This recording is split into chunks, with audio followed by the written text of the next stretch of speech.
नमस्कार दोस्तों, मैं आपका दोस्त राजेश मावले और आप देख रहे हैं बात बुरहानपुर के 24/7। जिस तरह से मौसम परिवर्तन हो रहा है, यहाँ पर गर्मी के मौसम में कहीं ना कहीं बरसात हो रही है। गुजरात और मध्य प्रदेश में कई ऐसी दुर्घटना हुई हैं। आइए फिर हम लोकसभा चुनाव की ओर लेकर चलते हैं। जिस प्रकार से सांसद महोदय द्वारा गांव गोद लिए गए थे, उन गाँव की स्थिति तो हमने दिखा चुके हैं और भी आगे हम उन गाँवों में लेकर चलेंगे, लेकिन हम उससे पहले लेकर चलते हैं आपको जहां पर हमारे सांसद महोदय जी का जन्म हुआ है। नंद कुमार सिंह चौहान जी का जो गांव है वो शाहपुर ग्राम है। ग्राम शाहपुर की क्या तस्वीर बदली है, उसको लेकर आज हम शाहपुर के लोगों से मुलाकात करेंगे। हम बताना चाहेंगे कि जो बस स्टैंड का एरिया है, जो लोग शाहपुर में एंट्री होती है यहाँ से अब इच्छापुर वगैरह अन्य रोड कटता है, लेकिन यहाँ के बस स्टैंड की तस्वीर नहीं बदली है, तो क्या शाहपुर की तस्वीर बदली है? इसको लेकर आज हम शाहपुर के कुछ लोगों से मुलाकात करते हैं, उनसे जानना चाहेंगे क्या इन वर्षों के अंदर शाहपुर की तस्वीर बदली है। मुझे एक बात समझ में नहीं आती, वो आदमी चुनाव में क्यों खड़ा रहता है।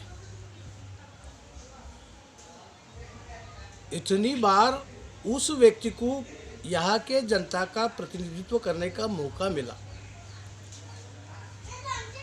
मुझे उनकी मानसिकता समझ में नहीं आती है।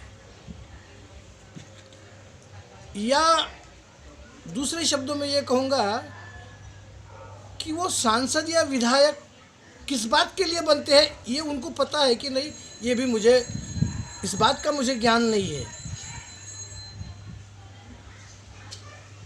मैंने देखा आए दिन सांसद महोदय ये गांव को गोद ले रहे, वो गांव को गोद ले रहे।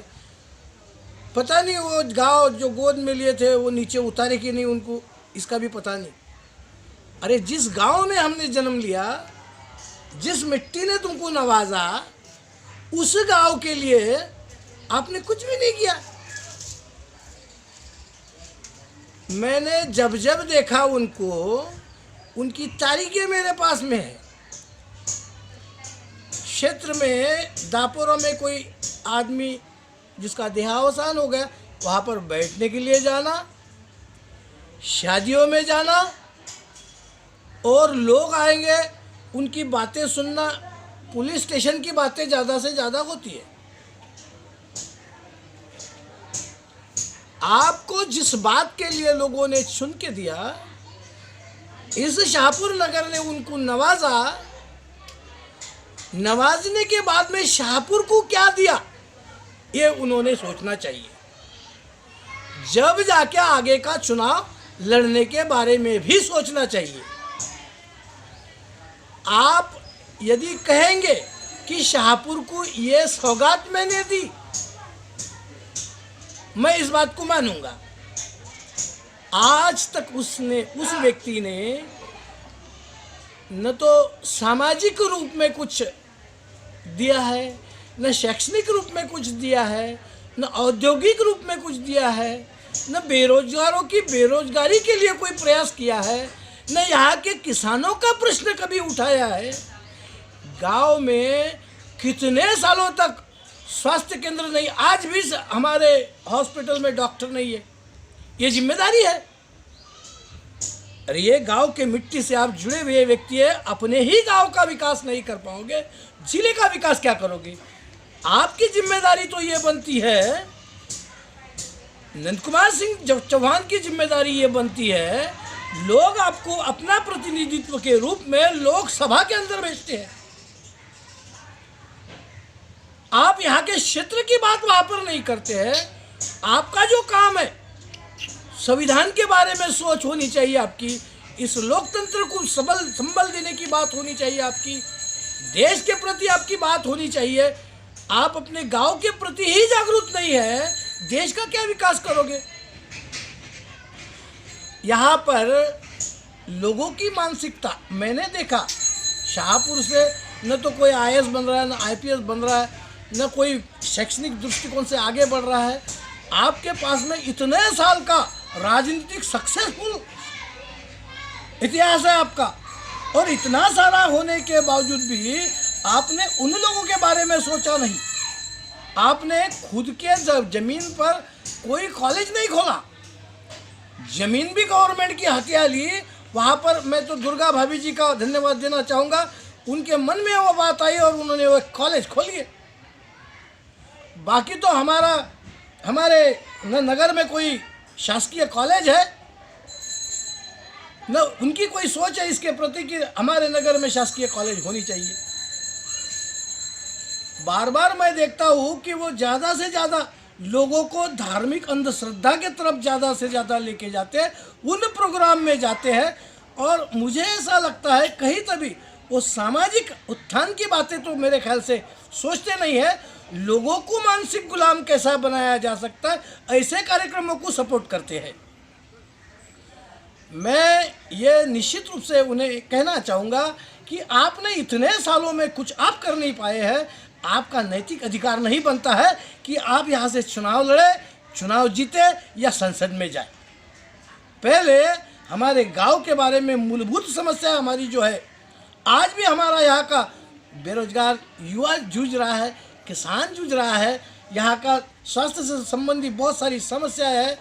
देखो, एक बात ये है कि वो 3 बार विधायक रहे और 6 बार संसद में, अभी 7वीं बार लोकसभा का चुनाव लड़ रहे हो, लेकिन रोजगार के संबंध में ऐसा कोई उन्होंने बड़ा उद्योग या बड़ा कोई कारखाना नहीं लगाया, ना ऐसा कोई किसी प्रकार का उन्होंने यहाँ पर काम किया कि जो लोगों को रोजगार मिले।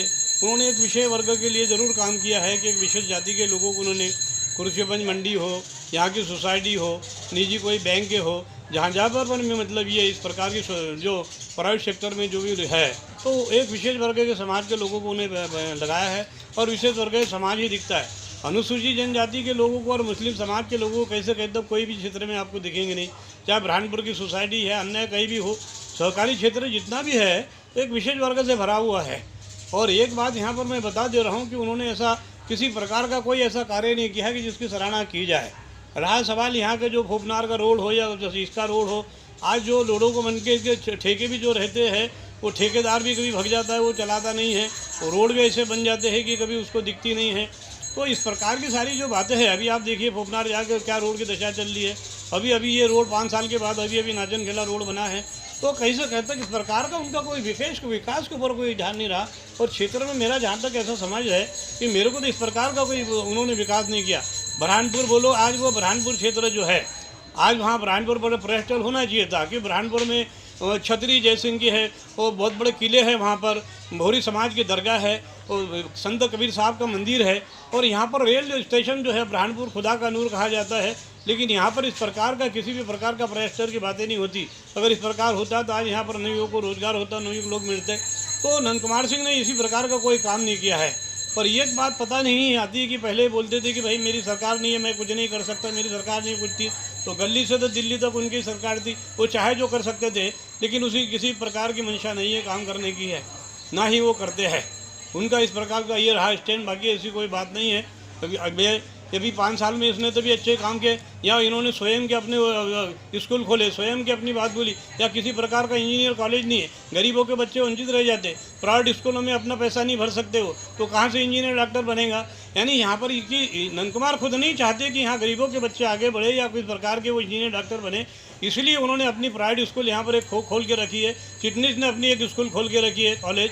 गवर्नमेंट ने किसी के ऊपर ध्यान नहीं दिया, गरीबों के बच्चों पर किसी ने ध्यान नहीं दिया। आज हर टपका यहाँ से पलायन करता है काम के लिए, कहीं सूरत जाते, कहीं इधर जाते। आज लोग बहुत परेशान हैं, किसी की समस्या नहीं हो सकती। और मैं ये मानता हूँ कि बीजेपी की सरकार जो रही है, तो इन्होंने एक देश में वैमनस्य पैदा कर दिया है, एक जाति भेद पैदा कर दिया है, आपसी मतभेद पैदा कर दिया है इन लोगों ने। और इसलिए आज देखिए अनुसूचित जाति के सारे अधिकार खत्म कर दिए, एट्रॉसिटी खत्म कर दी है। किसी प्रकार उन्होंने जो नौकरियों पर आरक्षण था वो आरक्षण नहीं मिला है। अभी बीच में इनका एक चल दिया था, सवर्णों को आरक्षण दे दिया उन्होंने, और जिनका अधिकार था उनको तो दिया ही नहीं, इनको कहाँ देगा। तो ये जुमलेबाजी और ये फ्रॉडबाजी जो है, यानी बीजेपी के जो नेता है या जो मतलब ये है, वो झूठ बोलने के सिवा दूसरा कोई काम नहीं करते। यहाँ प्रधानमंत्री ने बोला था कि यहाँ पर 2 करोड़ लोगों को नौकरियाँ दी जाएंगी, 15 लाख रुपए गरीबों के खाते में जाएंगे। ये सारी जुमलेबाजी है और झूठ बोल के ये नरेंद्र मोदी ने लोगों से जो वोट ले लिए है और इस प्रकार की झूठी बातें कर रही है। आज देश को आज़ाद होने के लिए 70-75 साल हो गए, इस प्रकार किसी बात नहीं। आज इनको ये समझता है कि आज हम देश के रखवाले हो गए हैं। इन्होंने पीछे आप देखिए, इनके कोई स्वतंत्र सेनानी में इसमें इनका कोई नहीं था। ना ही कोई इस प्रकार की बात थी। अगर बाबा साहब अम्बेडकर ये देश का संविधान नहीं होता तो आज हम किसी के और गुलाम होते, कोई राजा महाराजा का राज होता। पर बाबा साहब ने एक वोट का अधिकार ला के, चाहे वो टाटा बिरला हो, चाहे अन्य कोई हो, देश का उद्योगपति हो, कोई भी हो, आज उनको भारत के संविधान ने रोड पे ला के रख दिया है। और इसलिए वोट मांगने के लिए गरीबों के पास में आते हैं और उसके बाद जो चले जाते हैं तो पूछते भी नहीं, कहते कि हम तो पहचानते भी नहीं आपको, आप कौन होते यार। तो मैं ये कहना चाहता हूँ कि नंद कुमार सिंह ने किसी भी प्रकार का विकास नहीं किया है। उन्होंने कभी कुछ काम किया होगा तो एक जाति विशेष वर्ग को उन्होंने आगे बढ़ाया, इससे ज़्यादा कुछ नहीं किया उन्होंने।